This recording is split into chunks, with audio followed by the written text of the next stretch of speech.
Nous allons parler ici du langage cosmique et cosmologique lié à la fin des temps. Alors cela ne vous aura pas échappé qu'en matière d'eschatologie, eh bien la Bible abonde de symboles cosmiques ou cosmologiques.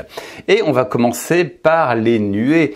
Lorsque l'on parle de l'avènement de Christ, eh bien on le décrit souvent comme venant des nuées.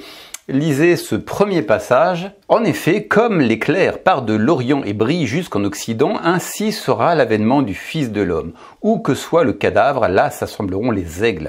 Aussitôt, après ces jours de tribulation, le ciel s'obscurcira, la lune ne donnera plus sa clarté, les étoiles tomberont du ciel, et les puissances des cieux seront ébranlées.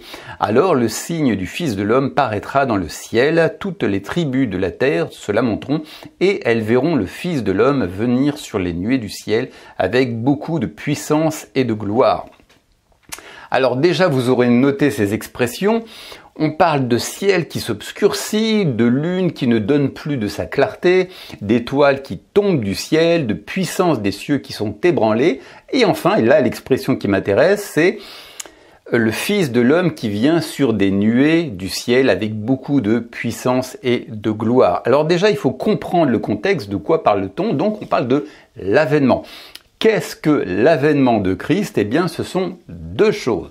Une première chose, c'est le jugement d'Israël. Une deuxième chose, c'est le renouvellement de toutes choses. Alors, qu'est-ce que le renouvellement de toutes choses? Eh bien, c'est ce qu'on appelle la fin des temps, qui désigne la fin de la dispensation de la loi pour nous introduire dans la grâce qui viendrait en Jésus-Christ. Mais ce qui m'intéresse ici, c'est plutôt l'idée de jugement. Lisez ces deux versets.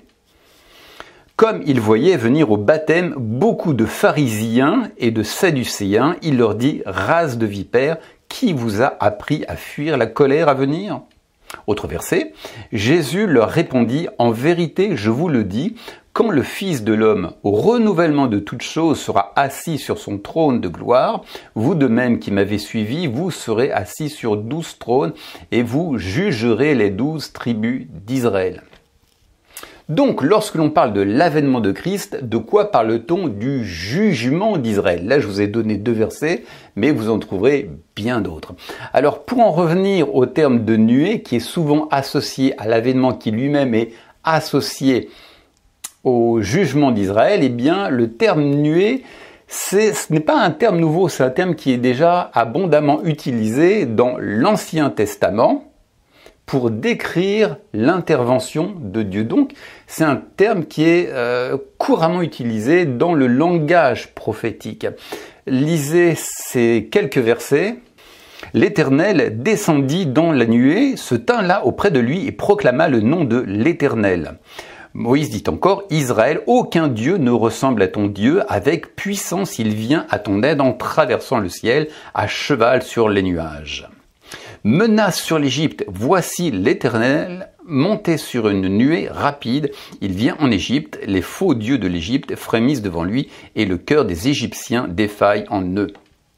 Donc, dans l'Ancien Testament, lorsque l'on parlait de nuées, de Dieu qui vient dans des nuées, on parlait du jugement. Pas que, mais bien souvent, on parlait du jugement. Et cela n'a pas changé dans le Nouveau Testament. Lorsque l'on dit que Jésus vient dans des nuées, c'est toujours pour exercer un jugement.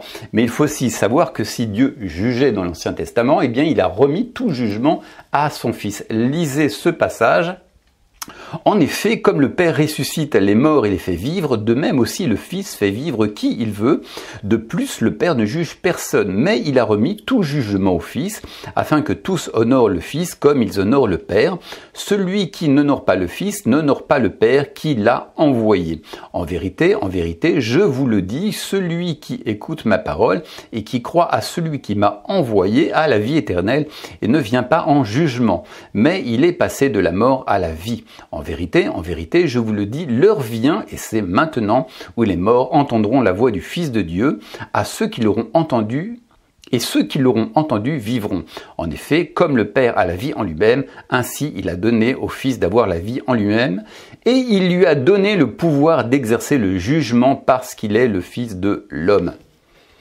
Donc le terme nuée n'est pas à prendre au sens littéral, il n'est pas à prendre au sens figuré, c'est juste un terme qui met plus de poids à la prophétie. En tout cas, c'est un terme qui était couramment utilisé dans l'Ancien Testament. Ce n'est pas pour autant que le ciel a été ébranlé, que les étoiles du ciel ont perdu de leur clarté, que la terre a été secouée sur sa base.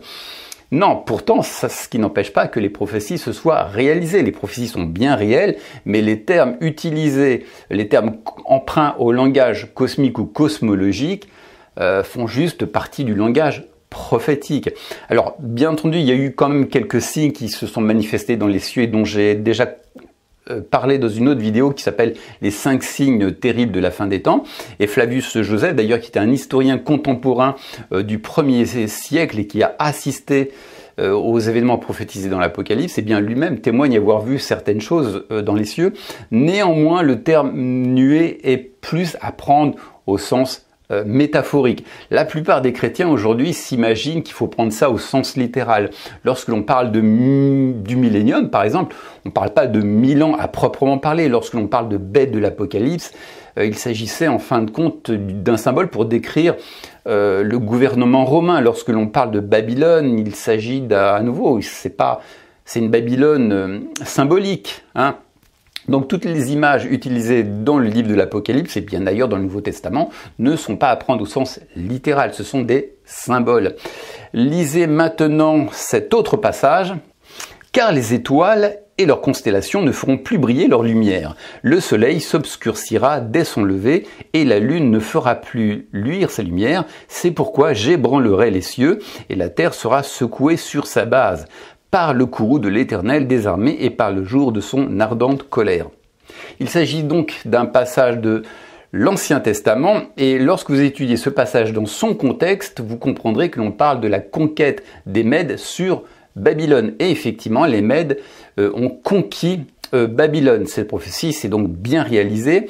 Mais tout ce qui est lié au domaine cosmique ou cosmologique ne s'est pas réalisé. Hein. Que je sache, la Lune n'a pas cessé de faire luire sa lumière, le Soleil ne s'est pas obscurci, les étoiles et leurs constellations n'ont pas cessé de briller. Hein. Les Hébreux n'ont pas rapporté de tels phénomènes. Donc vous voyez, toutes ces choses ne sont pas à prendre au sens littéral.